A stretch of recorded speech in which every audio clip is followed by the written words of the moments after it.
Welcome to the SEO Insider with your host, Seth Price, founder of BluShark, taking you inside the world of legal marketing and all things digital.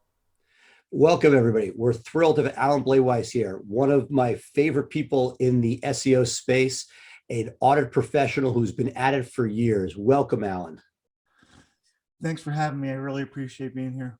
You know, you've been in this business for a minute, and I'd love to hear from you, just big picture. What are some of the things and trends that you have seen? Because you've been looking at websites as a third-party consultant for a long time, and curious to see what you're seeing now compared to what you used to see when people bring you their websites and say, hey, this is what I got. What do you think? Yeah, so having been involved with SEO for 21 years now.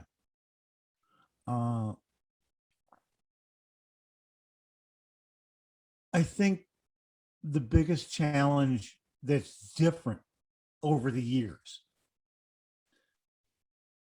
is people still believe that they don't need to take the time to understand what usability really means. That's the biggest consistent issue over all the years that I've been involved. What does that mean to you? What does usability mean? It's content organization. It's being able to find the information people are looking for in an intuitive manner, and understanding that usability bridges humans and the search engines, because the search engines are users of the content, right? Exactly. Isn't that like sort of look, if we're doing our jobs right as SEOs, the question is, can we have something that the bot can read as well as the human? When you do that, that's the home run, right? Yeah, that's the combination, is understanding that they're both users, right? And that's the thing that's been most consistent over all these years, is the failure to understand that reality, that you need to meet both of those needs. What's changed, obviously, is the fact that technology has come a long way, yet people who build websites continually try to add more tech function at the code level, or in terms of bells and whistles features, plugins, right? And they overwhelm the website now more than ever. Back in the day, it used to be, well, a web designer would create a visual design on their really high-end system at their office, with their really large monitors, right? And they had direct access to the website, so it loaded fast. And so the page speed issues back then were purely from a design issue visually. That still persists, yet now it's code bloat. Now, over the years, code has gotten more and more bloated, and it's just made things even more of a challenge to address from a page speed, from a page load perspective, and then the failure to cross-browser test, which is also old school issues, right? Well, but that was going to be my next question or follow-up to bring you down this path, which is, historically, we sit with our team around monitors in an office. We have Zooms we're in front of a computer. But given when we first started meeting, it was less than 50% mobile, breakthrough. We're now well beyond 50%, to the point where desktops don't matter for certain sectors, meaning I'm overstating it, but not by a lot. The world, the audit of yesterday, where you cared about, pure desktop, I encourage our clients, and when I speak, there should be an Android and iPhone out. If you really care about usability, it's one thing. Who cares if it's working on the desktop? It's got to work across platform, as you just alluded to. Talk to me a little bit as an auditor, how you sort of help people figure out that what may seem great when you're sitting in a board meeting isn't necessarily going to pass muster to the public. Yeah. So the first rule for me is, my speed tests are all based on 3G speeds. Okay. And that's another issue, right? So 3G, what are you talking about? We're in 5G world. No, we're Not everybody. Okay. Well, first of all, we're not in 5G because here in the US, even compared to Europe, the data is out that 5G in the US is a fraction of the speed of 5G in Europe. Okay. That's the first issue. The next issue is 5G is only deployed to pockets across the country. All right. You got the whole rest of the country that's that's still on 4G. And even when 5G is deployed in a pocket, they're very small pockets compared to entire cities. As an example, from a city perspective, right? Yet when 4G is the standard or 4G LTE is the standard, the truth is that the more remote the person is, or the further away they are from cell towers, the more likely that's only going to be 1 or 2 bars on 4G, so it's not full 4G throughput, right? And quite often in congested areas, it degrades to 3G, even to this day, okay? Then we look at the fact that cable, oh my God, cable is the big thing. Well, fiber is the biggest thing right now, but not everybody can afford fiber and not everybody has fiber. So people who have cable connections, if you're in a building with 100 offices, well, now that COVID is, right? It's smoking fast right now. Yeah, well, it's smoking fast right now, but that's about to change as people come back into offices. And in apartment buildings, it's not smoking fast right now, because if you're sharing one cable connection with 100 other apartment units, you're not getting full. So it's like Saturday night on Netflix is now your work day at 11 a.m. trying to do a Zoom. Right. Absolutely. Right. So testing on 3G is still the standard for that reason. And Google to this day uses the 3G threshold. Right. So I see web developers saying, oh, we tested in our sites really fast. And I said, okay, show me the reports. And they're using the right tools, but they're testing them under cable conditions, which is an artificial connection. Right. So that's the first thing. Then I cross-browser test certain things. Main site navigation is often done in JavaScript, and it'll work when you have JavaScript on, but it won't when you have JavaScript off. That's okay from an SEO perspective if the actual navigation code is in the DOM, is in the referrer source. But quite often it's client-side serve JavaScript that happens on the fly when you go to a page. And if that's the case, the search engines can't see that JavaScript navigation, right? So it's testing certain elements under certain conditions in different environments. You've looked under the hood probably at more websites than just about anybody in the space up there. Yeah. You talked at the beginning a little bit, but if you could give me the top 3 to 5 things, what are some of the things? Like whenever I hire a consultant, I've used you over the years, use a lot of consultants. What I hate is when I go in and the obvious stuff is there, because you want to earn your money tweaking. If there's obvious stuff, they don't need a legend like yourself to do it. It's great that they hire you, but like you'd like to be able to get to the point where the easy stuff is taken care of and you can fine tune it to the next level. What are some of the easiest fixes that or biggest mistakes that you see generally across the board that you should be getting before you worry about like, hey, let me get somebody to audit this to get the fine tooth comb? What are some of the biggest things that somebody should sort of hit before they turn to make sure that they're not, I don't want to say wasting your time, but that they're not doing the stuff that's like super obvious, and then you can get into the nitty gritty? Yeah. So there's super obvious, and it depends on who that's super obvious to. Okay. Well, no, that's what I'm saying. That's super obvious to you, where you're like, before somebody comes to me, check these 3 things, because these are major low-hanging fruit, and I'll get the rest of the stuff for you. Yeah.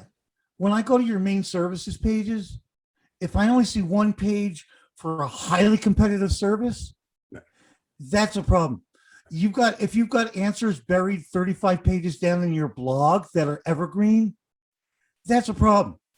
That's a big ticket item that to somebody who understands the concepts is really obvious. All right. Don't hide your content make it much more effortless to discover, and tie that in navigationally, not where you have 5,000 links in your main navigation, but where you have section level navigation. Okay. That's number one, most obvious, biggest problem that I see that shouldn't require hiring an auditor to understand. Right. The number two is, don't make me scroll 17 times for me to realize after the 17th scroll, something that's really important to me is actually available on that one page.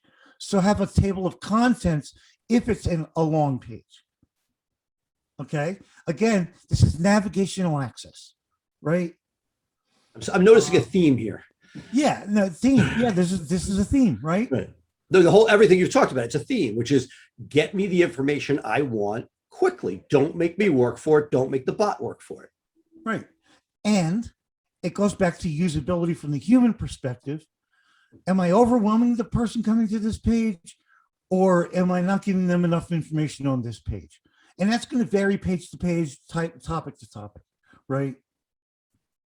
These are all usability issues for people and SEO. Those are the first three things that come to mind after we get past the whole speed thing and code bloat and the rest of that. Yeah, and look, as somebody who focuses heavily on legal and other very competitive spaces, these ideas that somebody comes with a site that has one page of content on a topic, that's fine, but you're not going to beat the guy that has a library of content on it. So points well taken. Yeah. We have some major changes coming up with Google. They've delayed them. I mean, we've been following it as professionals, but clearly it's been a clunky rollout. They're nervous about people being able to talk to our audience a little bit about what you perceive, what is Google saying and what will be the reality over the next few months for this quality rollout. They're just refining the usability perspective from their ability to evaluate what usability means under a narrow set of circumstances. Understood. So let's dive deep into this a little bit more from the point. Again, you're looking at all these different websites.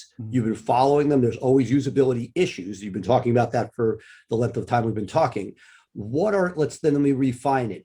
Given that it's an hour, what are the things that you see?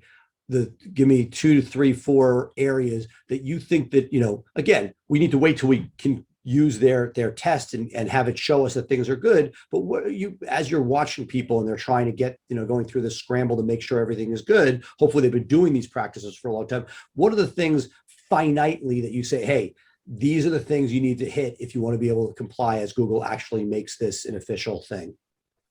I say that at this moment, we don't know the specific impact, right, yet, that these latest changes, the core web vitals and the page experience changes are going to have with enough clarity, because they continue to refine and understood, and not knowing what's going to be the most important and what's the least important, but what they want, how they're going to, how the algorithm is going to evaluate is different.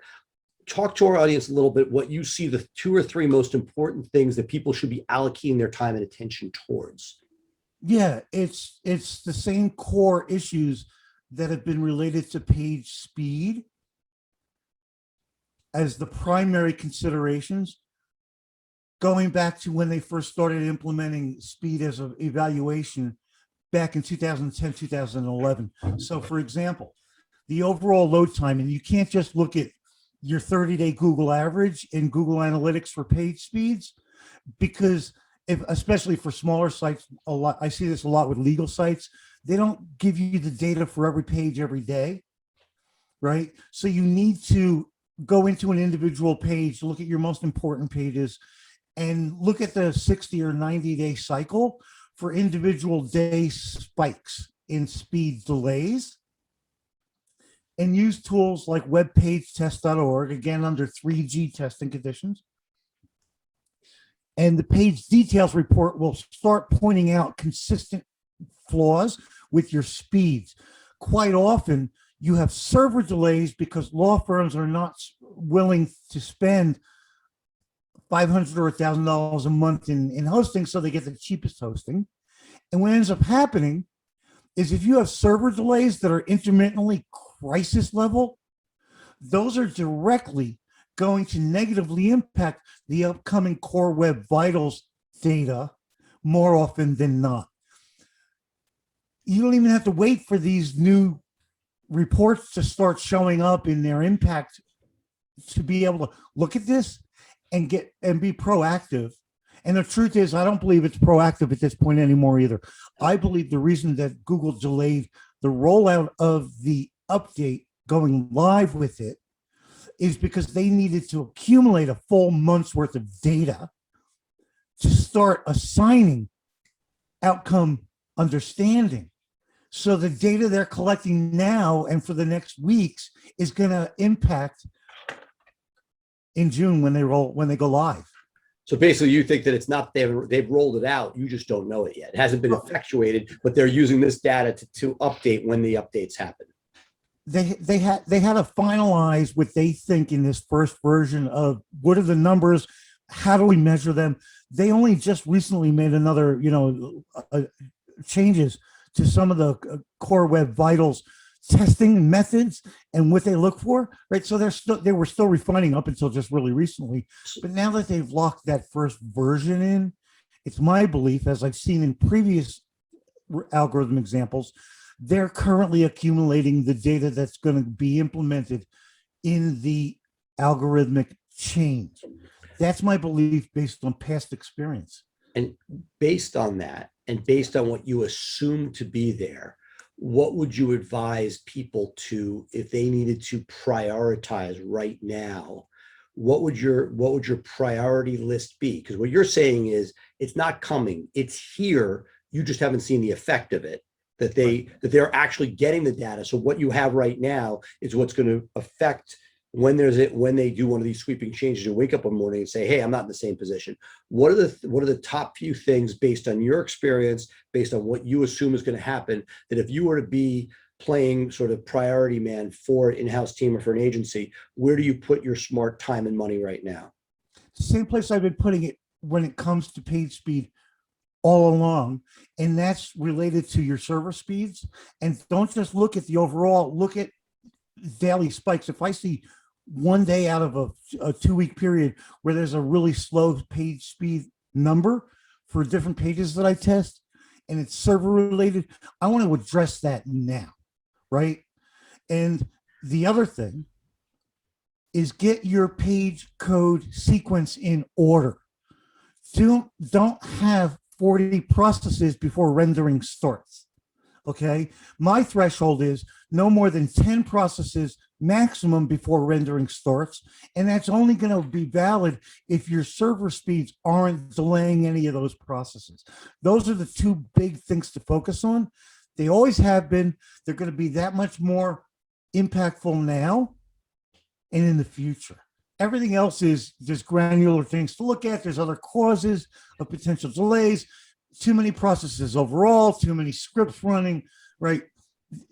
Images are too bloated. But those, if you address your server issues and use intermittent server issues as a red flag, that those need to be eliminated, and get your render sequence much more refined, everything else is going to be improved as a result of that.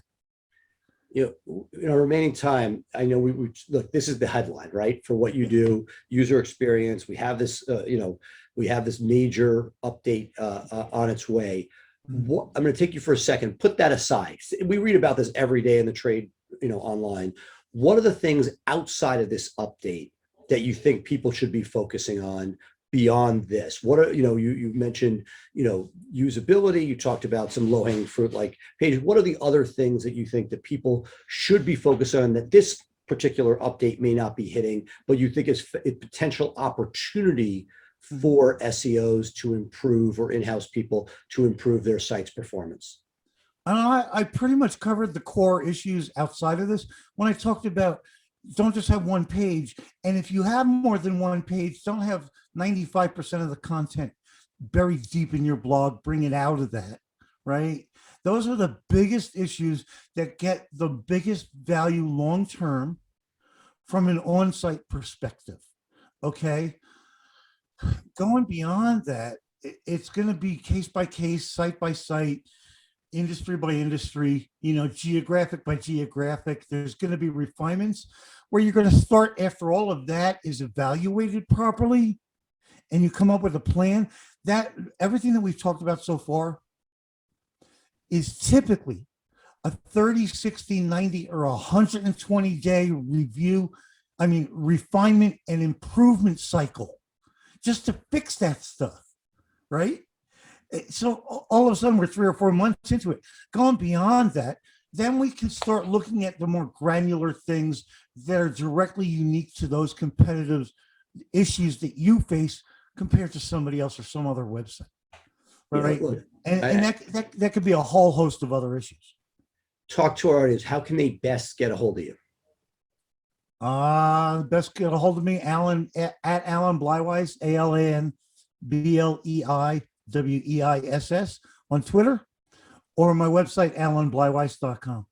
Well, Alan, I've learned a lot speaking to you, seeing your audits over the years. I'm bummed that we have not had our in-persons of late, but hoping, my fingers are crossed, PubCon, that the Vegas show schedule will allow for a couple days for PubCon to pop in. Yeah, I'm looking forward to getting back to the circuit again. And for me, it's primarily for the networking opportunities, right? And just having that aspect of humanity restored to whatever degree we can. It's been a long time since we've had any time together, Seth. I greatly appreciate this opportunity today, and I look forward to getting together again face to face. So absolutely, it's great following you on social, but it's we need to be able to break bread. So thanks so much, and hopefully catch up real soon. Be well. Thank you for tuning in to the SEO Insider with Seth Price. Be sure to check back next week for fresh insights into building your brand's online presence. Episodes are available to stream directly on BluShark Digital's website.